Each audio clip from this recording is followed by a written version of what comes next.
the academic experience here. So by now, you all know that about not adhering to the honor code. You've heard that enough. Arrive on time to all classes, attend all classes, come prepared, don't leave classes while in session. Cheating and plagiarism are not allowed. Now, plagiarism is accepted in certain countries, not in the US. Plagiarism is when you use someone else's work without giving them credit. And the most important thing on this slide, which is relevant to international students, is that class participation is really, really important. Class participation in the US counts for minimum of 10%, and I had a class with a 50% grade for class participation. And this is something that's very hard for international students because usually it's a very American thing, class participation. In many countries in the world, you do not participate in class. Domestic students are very articulate. They're very fluent in class. They make smart remarks. They sound smart. You cannot sound as smart. So people tend not to participate as much. And this is a very challenging thing for international students. Now, there are two types of class participation. One is voluntary. The professor asks a question. You feel like answering. You raise your hand, and you answer. The second type is cold calling. Kenneth, what is cold calling?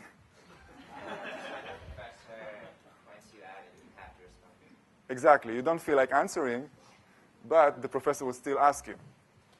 Now, cold calling is very foreign to my culture. I mean, they do cold call on people in Israel, but only in elementary school. I was never cold call after junior high in Israel, and suddenly I had to adjust to this thing that I just sit in class. I don't want to participate. Why should you ask me? But I had to adjust. Now, the first time I was cold call on, I would never forget that. It was a finance class. And I was completely daydreaming. I was at that time probably thinking that imagining that my chair is kind of like raises in the air and leaves the classroom through the open window. And right before the chair was preparing for landing in Ben Gurion Airport, I see the professor in front of me asking me a question, and then I wake up. Now, I woke up, I just heard the end of the question, what is the ratio? And I had no idea what the question was. Everybody was looking at me. I was turning pale. The first time I'm cold call on and I don't even hear the question. And then I heard an angel in the back of my mind telling me the right answer. And when I looked back, it was actually a student telling the right answer. His name was also Dan, and he thought that the professor is talking to him. So miracles do happen at Columbia. We asked the student how comfortable were you participating in class discussions, and on the first month you see that everything is kind of like equally distributed. With 36%, more than a third of the international students saying it was hard, and it is hard. Look the situation after 1 year. Only 13% said it was difficult. So take a look at this huge improvement in a very easy part, from 14% to 41%. That's a huge improvement. It's something that can really be worked on. We also asked the students how easy or difficult was it to follow the professor in class. The first month, 14% found it difficult. And after 1 year, only 8%. But take a look at the very easy part from 33 to 61. Now, by now, you also met your learning team, and you know that it's a very different bunch of people that you're working with in terms of culture, background, style, goals, different levels of competitiveness. We asked the students how comfortable were you working with your learning team, and on the first month, 26%, a quarter of the students weren't comfortable. A quarter is a lot of people.